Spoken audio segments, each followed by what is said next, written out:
tey jii li nga xamante ni moo yëngal seen parti yëngal je mets des guillemets mooy diggante président Bassirou Diomaye Faye et son premier ministre Ousmane Sonko et chef du parti d'abord en tant que militant.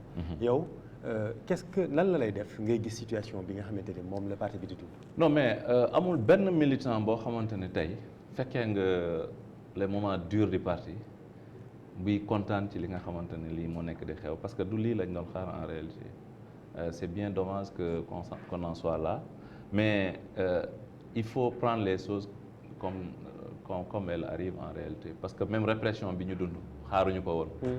mais biñ xamee ni noonu la ñu taxawee exactement pour mën koo dëkku même résilient ci nekk ci répression bi nga xamante ne moom lañ ñu tegoon. situation bii nii c'est personne ne l'attendait en fait. C'était pas envisageable. Moi j'allais donner ma main à couper. Dire que lii du ma sa xew en réalité. C'est vrai que situation bi toll na foo xamante ne tey d'abord sax le choix de Bassirou Diomaye Faye comme candidat à la présidence de 2024 bi ko président Ousmane Sonko tànne c'était inédit.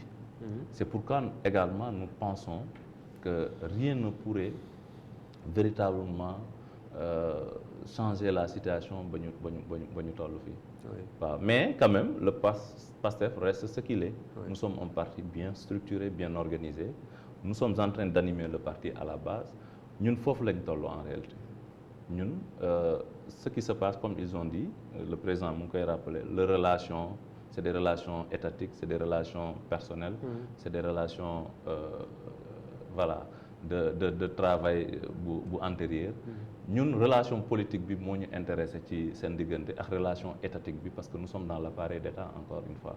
Donc tey relation étatique bi lu ñu intéressé c'est pour que ñu mën a jëmmal justement la vision et le programme que nous avons vendu aux Sénégalais que nous vulgarisons également si c'est une réalisation foofu lañ toll. Maintenant la relation politique elle est telle que aujourd'hui dafa mel ni ku ne jël na yoonu boppam wala boog le président Bassirou Diomaye décide na jël yoonu boppam mais ñun ñu ngi on reste au passé. C'est le parti que nous avons connu c'est dafa am loo xamante ne projet la et nous sommes toujours dans ce projet avec le président du parti le président Ousmane Sonko. donc nga def effort tuuti ci wolof bi rek Chérif kii moom yaa ko gën a dégg wolof. oui fulaa du la jógee mais noo gisee Diomaye Faye tey. nu ma ko gisee bon ni ma gisee président Diomaye c'est que gis naa ni président Diomaye daal ñàkk nañ ko su ma bëggee su ma ko mënee waxee noonu. ñàkk nañ ko en tant que militant de PASTEF. En fait mais moom il se réclame toujours. Oui, il se réclame PASTEF mais président Diomaye jël na yoonu boppam dem na. C'est bien dommage man sama waay la. bi mu ngi mujjee jóge Kolda récemment mais sérieusement. waxu leen ci situation bi. non waxuñ ci parce que en réalité pour man on ne peut pas rester là à faire la politique. Recevoir nañu à Kolda. La nuit du jeudi 23. may fàttali aussi que ni bi mu ñëwee amoon na ay bruit paraît que waaye ñun dañoo déserté. Déserté wuñu man j'ai reçu le ministre des forces armées la veille je devais le recevoir à 17h. ma woo ko ne ko mon général vraiment bëggoon naa nga su dee sa temps permettre na ko nga mën a ñëw le matin parce que président day dem tourner sama région pour m'éviter de voyager la nuit mu ne ma man amu problème. J'en ai parlé au président Abdoulaye Tall, président commission des lois, qui devait recevoir la fonction publique. Voilà, ma woo Marie-Rose, relation avec les institutions, pour mu woo l'autre ministre s'il peut accepter. Ma réaménager loolu. ma pare 18h ma génn Dakar dem maa ngi dugg Vélingara guddi. je veux dire très tôt le matin. ma ñëw kenn waxuma dara du gouverneur du préfet j'ai même appelé Abdoulaye Baro il m'a dit il n'a pas de détails. Bon ma jàpp ni man aussi tey kilifa la donte ne xale la je ne peux pas m'inviter à l'accueil d'un président où je ne suis impliqué ni de près ni de loin. Oui, mais bon, il y a quand même il y a député région boobu. Oui, c'est justement mais il faut c'est le président de la République. Wallahi li taxoon ma jóg fii dem. C'est pour mën a dem accueillir ko parce que man. Quand même je pense que bokk naa ci ñi nga xamante ne bi mbir mi commencé peut-être tey laa ciy commencé wax ni sax en public. Du post Facebook du dara parce que pour man aussi un responsable doit l'incarner en fait du jóg rek nga commencer nekk dans l'euphorie di wax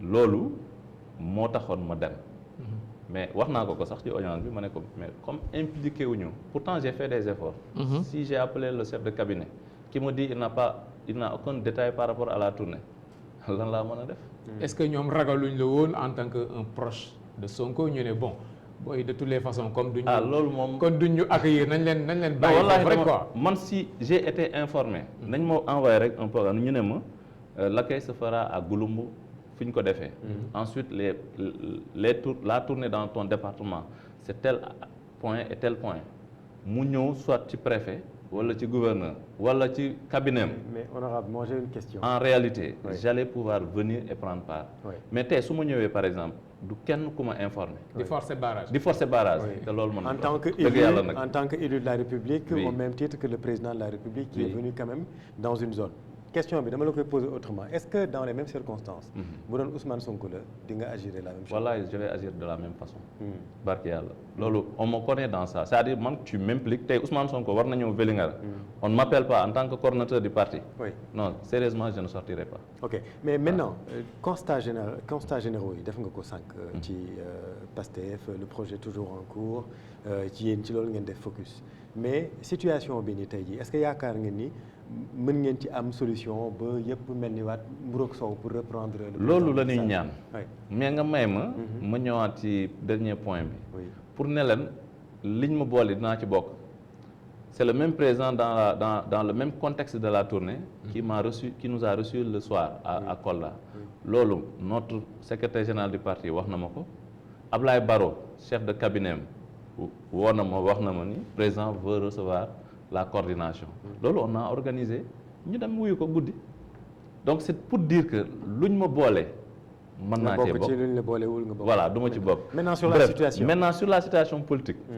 franchement c'est ce que loolu mooy nekk le souhait que ñu retrouver waat parce que après tout le Pastef c'est une merveilleuse famille dañoo def nañ fi loo xamante ne en 10 ans on a vécu des moments extraordinaires et tout le monde était impliqué il l'a dit am na taxawaay bu mu amoon ci parti bi mu joué un rôle éminent duñ ko lu am la en fait on peut pas le nier parti bi quoi Diomaye moo tabax Pastef non pas Diomaye moo tabax Pastef c'est-à-dire tabaxam Pastef boobu c'est sur la confiance également du président Ousmane Sonko moo ko doon confier les responsabilités les plus éminentes ci tabax parti bi effectivement mu joué ci rôle bu am solo ci ndimbalu ñëpp ci collaboration ak ñëpp. moom moo structuré en tout cas on peut le dire comme ça le parti.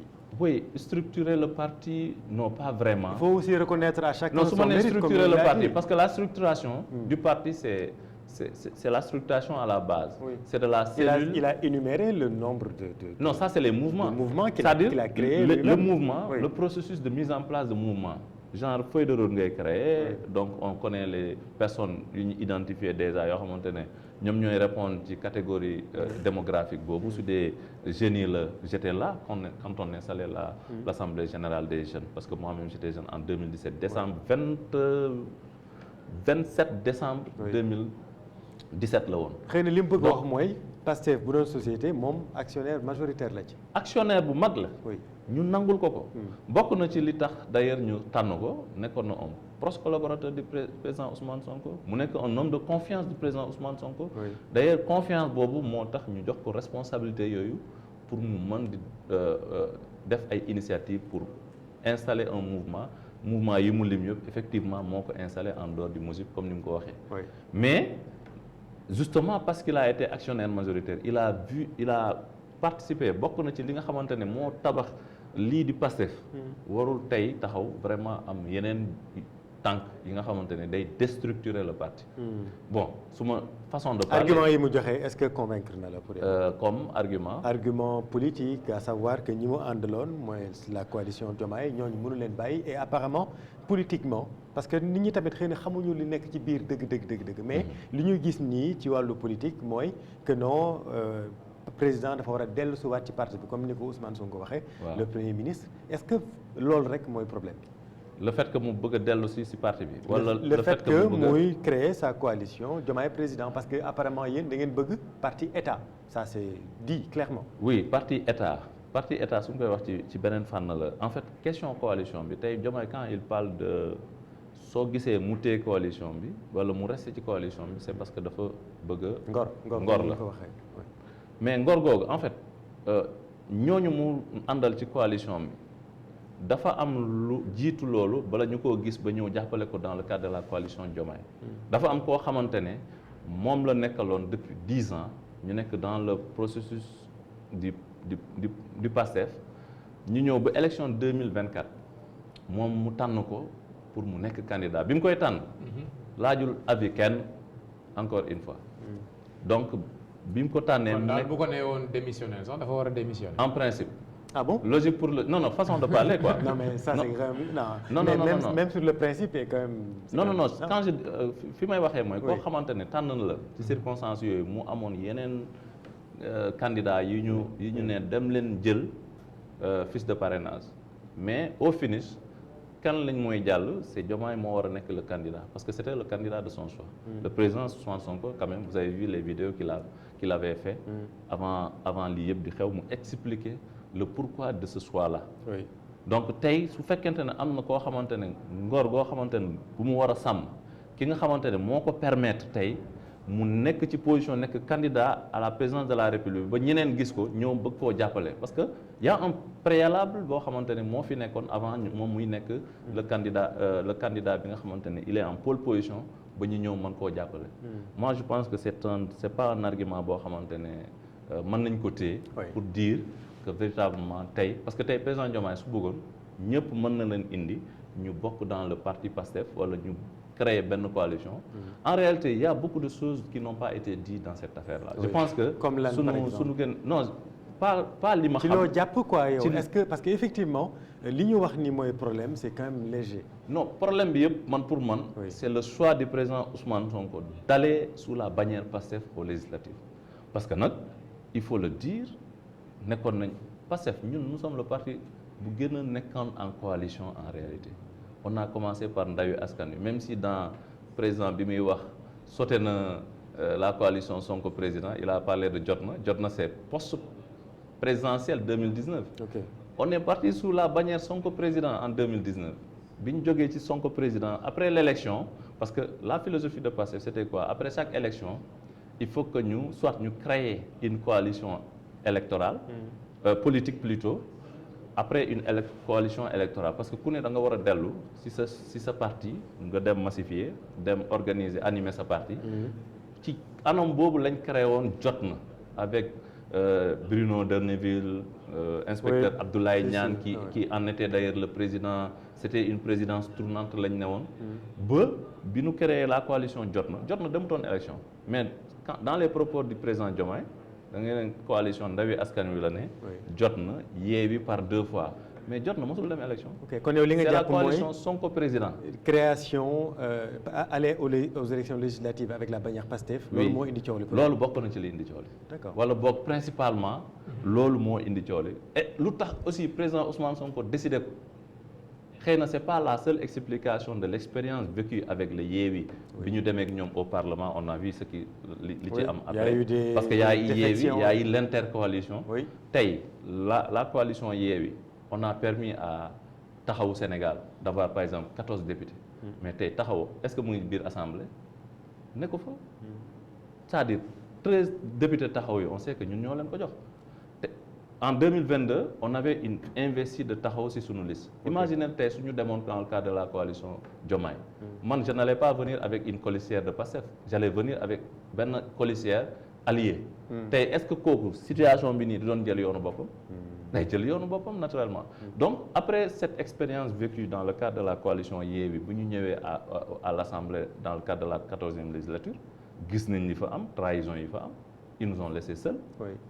Maintenant mënoo jàng ci loolu mais aussi président Ousmane Sonko comme il le dit xam naa lu bëri ci lu mu xam lu bëri noonu am na ci ay éléments yoo xamante ne su ko booleeg loolu war na mën a tax tey mu décider d'aller seul sous la bannière PASTEF te loolu moo tax tey équilibre bi nekk fi kon instant yi nii wax ji jeexoon na yàgg na. yéen da ngeen waajaloon xeex bi yàgg na. fekk non en fait ñun mënuñu jóge fu ñu jógee ñëw ba fii te vraiment amuñu expérience ngeen waajal seen bopp. du ñu bañ a waajal suñu bopp. La c'est-à-dire personnification tey président Ousmane Sonko. la personnification moom je pense que jarul wax. ñun ñëpp non président moo ko c'est lui qui a porté le projet. mais président moo ko wax. justement c'est-à-dire le fait que ñuy personnifier jusqu'à. mais loolu moom mi sax c'est le guide de la révolution. oui Ousmane Sonko nous ne sommes pas en Iran quand même. non en fait c'est pas il faut comprendre la révolution. quand même c'est une révolution. il faut le dire su ma nee c'est une révolution. ouais. tey Pastef est arrivé à faire quelque chose d'inédit en fait. C'est une révolution. D'amener beaucoup de jeunes aujourd'hui au pouvoir. D'élire un président de l'opposition mu jàll à 54%. Ça, c'est une révolution. Oui. Quand même. Et ça, c'est grâce à un homme qui a su porter la preuve. Bon, donc c'est une énième révolution parce qu'on a eu plusieurs alternances au Sénégal. Non, on en a eu en 2000. Oui, mais alternance bi nu mu amee fii nii. Donc la première révolution c'était en 2000. Ouais. Si on utilise ce jargon. Non, quand je parle on parle actuellement de la révolution dans Pastef, je veux dire. Su ma nee révolution la, c'est pas comme la révolution en Iran, etc. Non, non. Su ma nee révolution la, c'est parce que. Mais le mot guide, peut-être c'est ça qui. Et ça, c'est récemment. Ça, c'est des gens qui ont théorisé le guide de la révolution. C'est quand même lui qui a guidé cette révolution-là, qui a choisi le candidat à la présidentielle. Qui dirigeait les caravanes de campagne électorale. Oui. Okay. Qui a subi.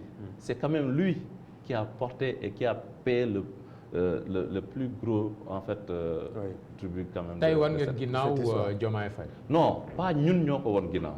moom moo woon ginnaaw dans le cadre du parti Pastef. Cette réponse là yéen tam war ngeen ko ginnaaw.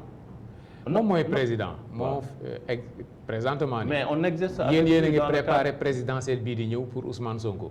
kon kay Diomaye tourné ngeen page am. non en fait xam nga tey Diomaye ak président Ousmane Sonko je suis convaincu que président Ousmane Sonko était dans les dispositions que Diomaye parce que président Ousmane Sonko ne se fait pas une fixation sur la fonction présidentielle. Et le président Diomaye parce que même dans votre langage vous dites Diomaye et le président Ousmane Sonko. Non en fait le président Diomaye en fait il faut comprendre un patriote c'est ça aussi, oui. Le président Ousmane Sonko, c'est un président de parti. On est dans oui, j'entends bien. Voilà, donc le premier ministre Bob Ousmane Sonko. Non, vous pouvez dire président, mais dans la même phrase, si vous dites Diomaye et le président Ousmane Sonko, là, je parle, pour un républicain, ça peut être problématique. Non, je parle dans le cadre. Moi, je réfléchis patriote militant de Pastef actuellement. Et non pas un républicain. Non. Quand je dis, on parlait du parti Pastef et de son fonctionnement. Oui. Et au plan étatique, aujourd'hui, le président Diomaye, c'est le président de tous les Sénégalais, y compris le président Ousmane Sonko. Oui, on a compris que tey jii bu doon da nga war a choisir donc choisir nga sa camp. Non, il n'y a pas de camp à choisir. Oui. Nous, on a un camp, on n'a jamais quitté ce camp-là. C'est le PASTEF. C'est le PASTEF. Oui. Moi, en tout cas, c'est une trajectoire. Moi, c'est une trajectoire. C'est un projet. En fait, c'est un idéal. C'est que y a trahir l'idéal pour lequel on s'était engagés tous depuis longtemps et nous avons vécu tout ce que nous avons vécu. C'est qu'il y a trahir en fait. Parce que l'ossature et le principal est là. Il y a de créer l'ENN, de faire.